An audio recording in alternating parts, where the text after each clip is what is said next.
जिंदा बचे तो अगली बार वो डर को इग्नोर करना शुरू कर देती है, और जब अमिगडाला शांत होती है तो चेहरा भी शांत हो जाता है। यही वजह है कि भीड़ में खड़ा वो इंसान जिसकी आंखें सबसे शांत हैं, वही सबसे डेंजरस होता है, क्योंकि वो डर से नहीं चल रहा, वो हैबिट से ऊपर उठ चुका है। जो रोज अंधेरे से गुजरता है उसे अंधेरा डराना भूल जाता है। डिसेंसिटाइजेशन एक डबल एज सोर्ड है। कमजोर लोगों को ये नम बना देती है, मजबूत लोगों को ये कंट्रोल दे देती है। पोकर फेस दूसरा वाला रास्ता है। जब सामने वाला तुम्हें प्रोवोक करता है, वो चाहता है कि अमिगडाला बोले, गुस्सा दिखे, डर दिखे, एक्साइटमेंट लीक हो, लेकिन जब कुछ नहीं निकलता तो सामने वाला खुद अनईजी हो जाता है, क्योंकि साइलेंस अनट्रेन्ड माइंड को तोड़ देती है। याद रखना, मैनिपुलेशन इमोशन से होती है, और जहां इमोशन वीक हो जाए वहां मैनिपुलेशन मर जाती है। अमिगडाला डिसेंसिटाइजेशन का मतलब ये नहीं कि तुम इनसेंसिटिव बन जाओ, मतलब ये है कि तुम प्रिडिक्टेबल ना रहो। आज जो डर दिखा कल वही वेपन बनेगा, लेकिन जब डर ही रिस्पॉन्स देना बंद कर दे तो हथियार बेकार हो जाता है। यही वजह है कि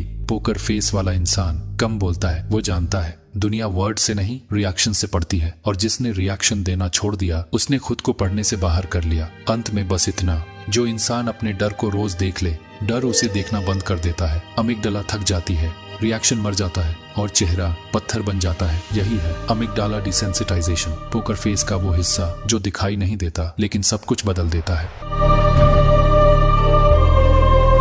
पैरासिम्पैथेटिक नर्वस सिस्टम एक्टिवेशन कभी ध्यान दिया है? डर सबसे पहले चेहरे पर नहीं आता, वो दिल से शुरू होता है। धड़कन तेज होती है, सांस उखड़ती है, सीना हल्का सा कांपता है, और बस वहीं से चेहरा तुम्हें धोखा दे देता है। पोकर फेस टूटता नहीं है, लीक करता है। यही वजह है कि असली पोकर फेस चेहरे से नहीं सांस से शुरू होता है, और यही एंट्री लेता है पैरासिम्पैथेटिक नर्वस सिस्टम। तुम्हारे शरीर में दो सिस्टम चलते हैं, एक है सिंपैथेटिक नर्वस सिस्टम, फाइट और फ्लाइट, डर, गुस्सा, एक्साइटमेंट, तेज सांसें, तेज दिल, तेज रिएक्शन, और दूसरा है parasympathetic nervous system, calm, control, silence, slow breath, stable heart. Poker face दूसरा सिस्टम चुनता है। साइंस साफ कहती है, जब तुम स्लो ब्रीदिंग करते हो तो तुम सीधे वेगस नर्व को सिग्नल भेजते हो, और वेगस नर्व शरीर को कहती है खतरा नहीं है, सब कंट्रोल में है, रुक जाओ।